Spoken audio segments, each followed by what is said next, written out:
আশিক, বাবা আশিক। কি হয়েছে বলো? বাবা আশিক, খুব ঠান্ডা পড়তেছে বাবা।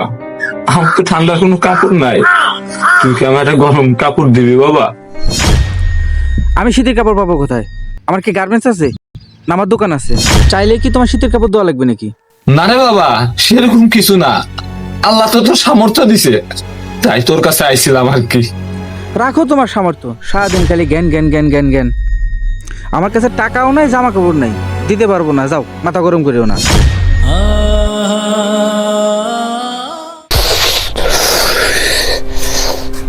বাবা অজয়, অজয় বাবা শুনছিস?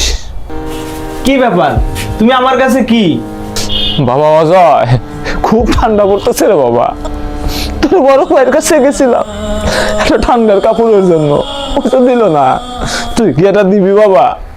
এটা পুরাতন হইলে চলবে বাবা, তুই একটা দে। আমি তো এই শীতের কষ্ট আর সহ্য করতে পারতেছি না বাবা।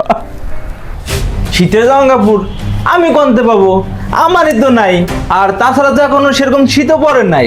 আর তুমি এরকম রং ঢং বাদ দাও বাবা, নানা রকমের কথা কয়ে আমার কামটা নষ্ট করো না।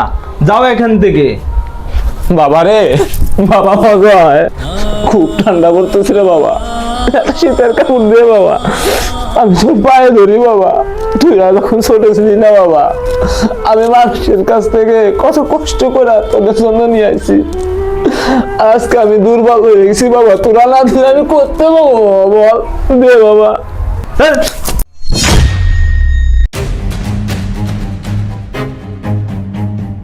আপনার জন্য আমার বাড়ির সীমানে না দেয় আর।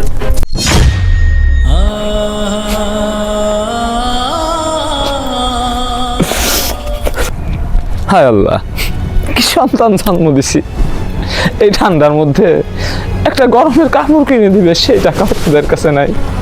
হায় রে মানুষ, তোমরা সন্তান সন্তান করো, এই সন্তান দিয়ে কি হবে?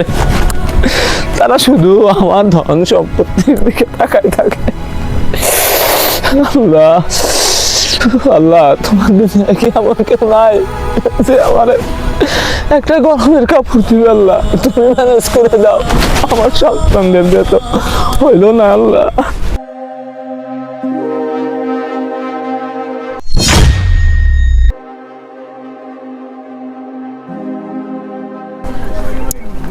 কাকা, কি হয়েছে আপনার? আপনি শীতে কাঁপতেছেন কেন? আপনার গায়ে তো কোনো শীতের কাপড় নাই। কি আর বলবো বাবা। আপনার কি কেউ নেই? আপনার কি ছেলেবেলে নেই চাচা? আছে রে বাবা, দুইটা ছেলে আছে। গেছিলাম ওদের কাছে শীতের কাপড় চাওয়ার জন্য, ওরা দিল না, ঘাট ধরে বাড়িতে বাই করে দিল। বলেন কি, নিজের বাবা শীতে কষ্ট পাচ্ছে আর তারা এইভাবে তাড়িয়ে দিল? কাকা, আপনি এখান থেকে উঠুন আর আমার সাথে চলেন। কনে যাবো বাপ? আপনার ছেলেদের কাছে চলেন, আমি ওদের সাথে কথা বলবো, আসেন। আরে যেটা পড়েন।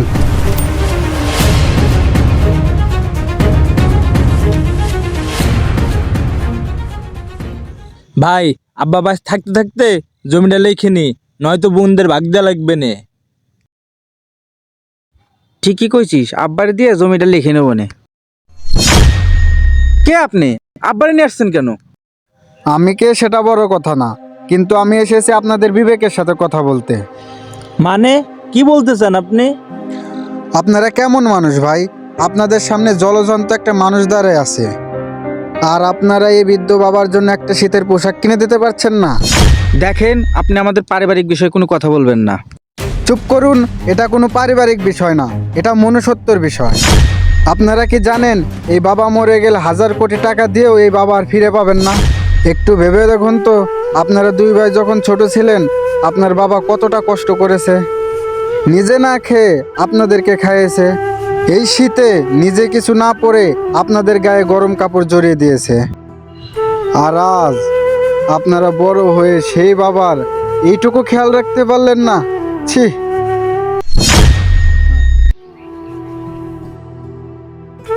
বাবা, আমরা ভুল করে ফেলেছি, আমাদের মাফ করে দেন বাবা। বাবা, আর কখনো এরকম হবে না। ভাই আপনাকে অসংখ্য ধন্যবাদ। আপনি এখন যান, আমরা এখন আমার বাবাকে নিয়ে যাচ্ছি। ঠিক আছে, যান। বাবা মা হলো পৃথিবীর শ্রেষ্ঠ সম্পদ। তাদের ত্যাগের ঋণ শোধ করা কখনোই সম্ভব নয়। বাস্তবতার অজুহাতে বা অবহেলায় আমরা যেন কখনোই তাদের ভুলে না যাই, কারণ ত্যাগের ছায়া সরে গেলে জীবনের রোদ আমাদের পুড়িয়ে ছাই করে দিবে। আসুন আমরা আমাদের মা বাবাকে ভালোবাসি। তো ভিডিওটি কেমন লাগলো? ভিডিওটি ভালো লাগলে লাইক, কমেন্ট, শেয়ার করবেন। ধন্যবাদ।